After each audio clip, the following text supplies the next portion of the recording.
there boys and girls, Brucey here, and I'm going to show you a little tip or a couple of tips to creating 4-part harmonies and working with 4-part harmonies and writing 4-part harmonies in Logic.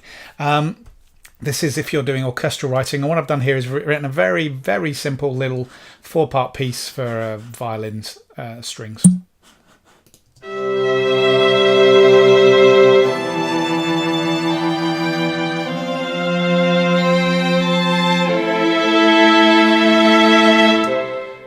Nothing particularly exciting, and also for any of you orchestral people out there and teachers and everything, you're criticizing me because there's a very blatant thing I've done there, and it has a lot of parallel fifths in there, and I did that on purpose because I want to be able to go in and edit those out. So the first thing we do is, if we look at the parts together, if you want to view all of your parts in the MIDI window, all you have to do is, if you group select all of those, you get all of your parts shown. And this can be great, but also confusing at the same time. Now, this is kind of fine if you're just working with 4 parts here. But if you've decided that you're going to try and score do a SATB rendition of your whole orchestra, you might have lots of parts overlapping and you might not know what is what. Now, one quick fix for this is what I do, and again, there's probably a million ways of doing this, and I will also state here you have the score editor that you can use, and that'd be a more traditional way of using it if you're au fait with writing scores. But for those who aren't, who like to work in the piano roll, what I would first do is I select these the cello part, and I adjust the velocity proportionally so that they all start to come in with their own colors. Now, there are some other videos I've done on this about reducing velocities proportionally.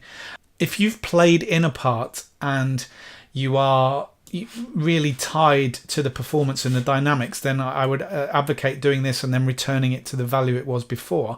But if you aren't, or if you've just input the values, then these will have their own fixed velocity values, which makes this easier. So you can make all of the cello bits the same color. Then I select the viola, which is the one with the problems, and do the same. I make those all their own color, and as you can see now, oops, that is too similar to the cello. Let's just go in and select the cello again. You can see now I've got a differentiation between the two, and then I'll just go up to violin 1 and select all these, and I will make these all quite that. So you can get in and you can arrange the parts, particularly if they start overlapping. You know exactly what's what and exactly what's part, and you can compare and contrast. And also, you know that if you're moving this part, you're moving that in the viola section rather than in the cello section, which can be confusing. So this is just a quick and dirty way of doing 4-part writing inside the piano roll using different colors for your different velocities. Then, of course, you might want to put your dynamics back in the performance. If you haven't removed them, as I've done here, you would just adjust the velocity of all of them back to where they were.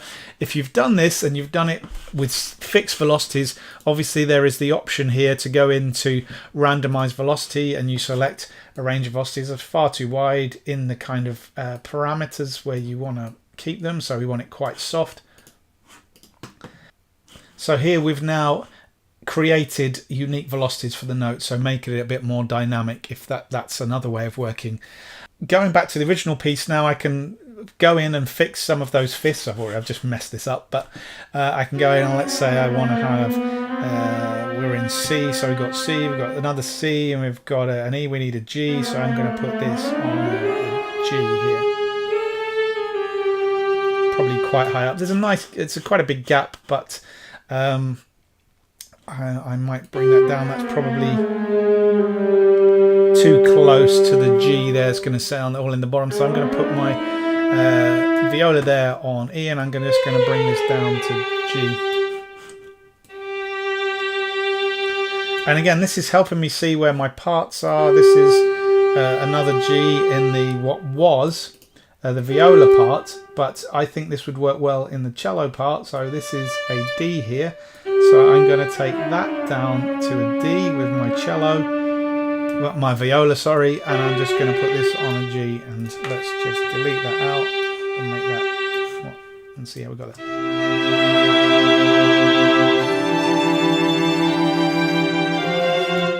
Those notes are wrong, so let's see what we've got here. We've got a C, we've got an F there, so we're an F chord, so we want an A, so this should be an A.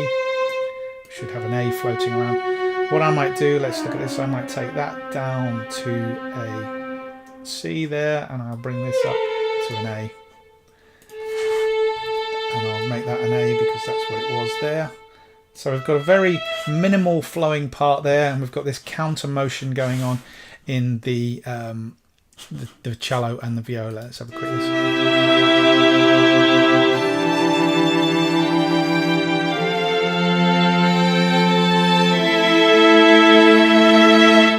Again, you've got these parallels here, so I'd probably adjust one of those. But there you go, a quick and dirty way of doing 4-part writing with logic other than the staff view. Hope you found that useful. Catch you later.